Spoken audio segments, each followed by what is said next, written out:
So my study looked at the effect of wealth on individual and household labor supply, taking evidence from Swedish lotteries. And so what the researchers did was construct a sample with past lottery winners, and then they looked at the impact of winning the lottery both before they won the lottery and then afterwards on the amount of income that the people had from working a wage job. And so they did this on both on the individual level and at the household level, so looking at the wage earned by the winner and their spouse.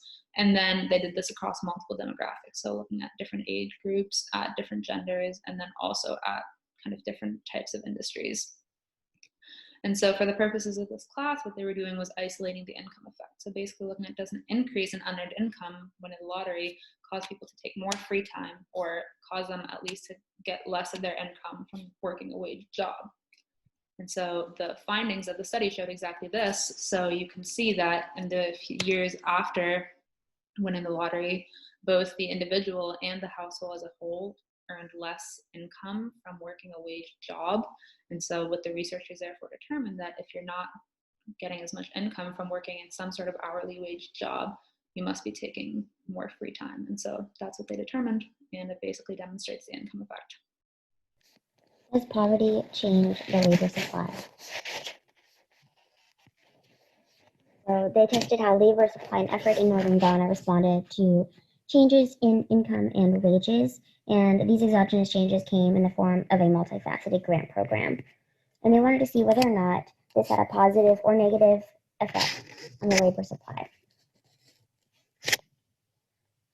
So each of the units in Ghana or villages were given wages or an increase in their income in this case. They were able to eliminate other exogenous factors like the investment productivity effect from their equation of what would really change the labor supply by giving each of the participants the materials necessary to increase their productivity for the bag making materials in this case.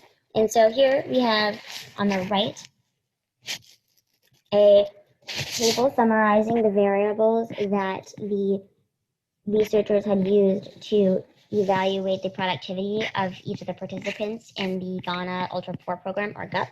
And on the right-hand side, we see the variables that they had received within each of the consumption reports that detailed which of the participants and how much each of the participants were able to increase a certain aspect in other areas of their lives, like healthcare, as a result of the increase in wages and income. So from chapter 3, we had a broader sense of that the income effect was the change in optimal choice, in this case, A to B, while keeping opportunity cost constant when income changes. So for the people of Ghana, their income did change and their wages did rise. But in this particular instance, the income effect was not negative, it was positive, as we would have hoped. So the result was that the people in Ghana had increased their income, increased their ability to consume, and only had reduced their level of working hours or productivity by a small fraction, to which the labor supply was not negatively affected, it was positively affected. So in conclusion, it cannot be exclusively driven by the encouragement or the savings arms of the programs. So I would have to say that the labor change that we had observed within this study was in fact due to the income effect from income and wage rise from the GUP program. And this demonstrates that policy can effectively address the labor market shortages if a constrained choice model is modified and taken into account. So On Her Own Account was a really interesting paper. And what it looked at was the female labor force participation in India, which is the amount of women in the workforce. And they found that Indian women are some of the least employed women in the world. And if we look at the graph here, the gender disparities in labor force participation between men and women is the greatest in India compared to every other country on this graph. And they found that the FLFP has decreased from 32% to 21% in the last decade, from 2005 to 2019. And the question is, what stops so many women who want to work from joining the labor force? And that's something we'll get into. So what this project design looked at was 197 rural village clusters, and they used an existing program called MG Regs, which is basically a program that gives jobs to people and they get a set wage. And the majority of women on this program did not have direct deposits, so their money would be deposited in the male head of household's account. So to increase women's control over their own earnings, a random subset of women got individual and independent bank accounts, and another subset that was cross-randomized also got financial literacy training on top of that. And the question here was control over earned income, incentivize women to work and influence gender norms. And they found gender norms liberalized with the direct deposit training, and there were fewer social costs seen with female work. And it also increased women's bargaining power within their household and overall increased the choice of work for women.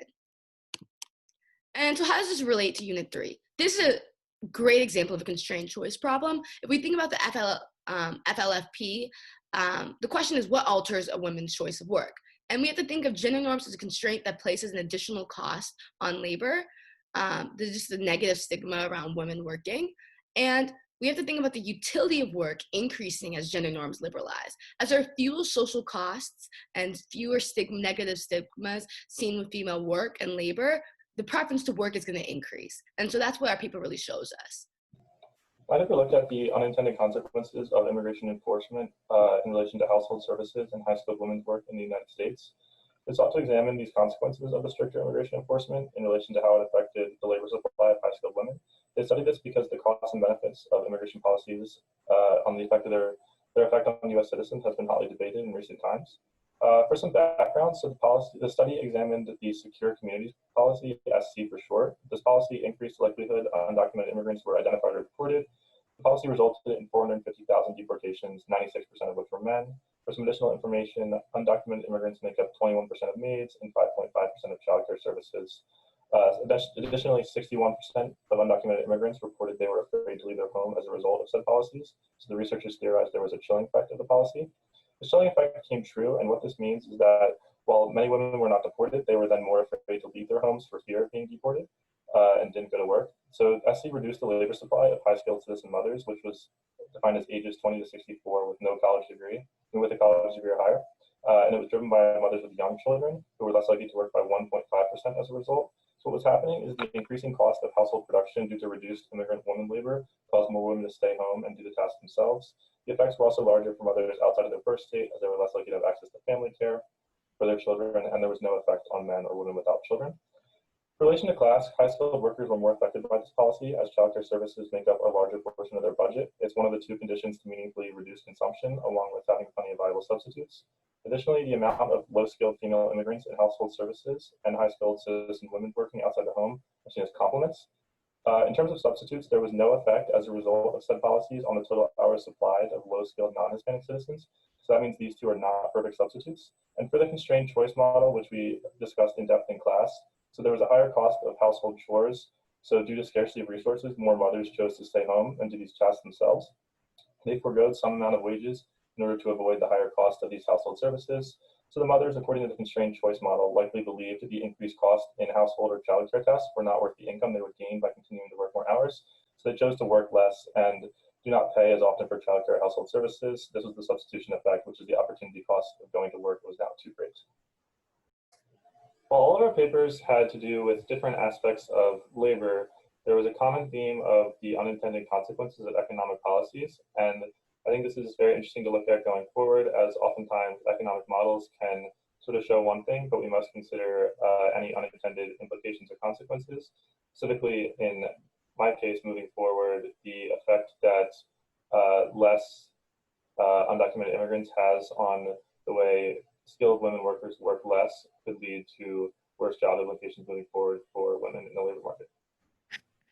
Yeah, going off of the policy implications of various economic policies, my paper immediately reminded me of Andrew Yang's presidential bid and the idea of giving $1,000 of unearned income to all Americans to try to reduce psychological stress of working. I think that my paper really highlights the benefits and like the specific impact that additional income has. So reducing the number of hours worked, and then combined with the findings from Tiffany's paper that it also, like, additional income also reduces psychological stress, could have really interesting implications for how government programs can help people at or below the poverty line. Similar to what Alex had touched on about Andrew Yang happening both in the US and then her paper occurring in Sweden, one of the biggest implications that I can draw there from those two countries and my own country that I studied in my paper, Ghana, was that there is a real link between the global economy and how income affects consumption within those economies very differently depending on whether you come from a developed nation or an underdeveloped nation. So that was really interesting for my paper. Yeah, and then I just found it very interesting how policy kind of shifts individual and group thinking on gender norms. When women participated more in the labor force, it shifted gender norms and liberalized it. So I think that shows that policy can shift our own like internal cost benefit analysis that we run when we make decisions. So I think it'd just be interesting looking forward to kind of look at the feedback loop between policy and perception. And I think all of our papers really touched on that.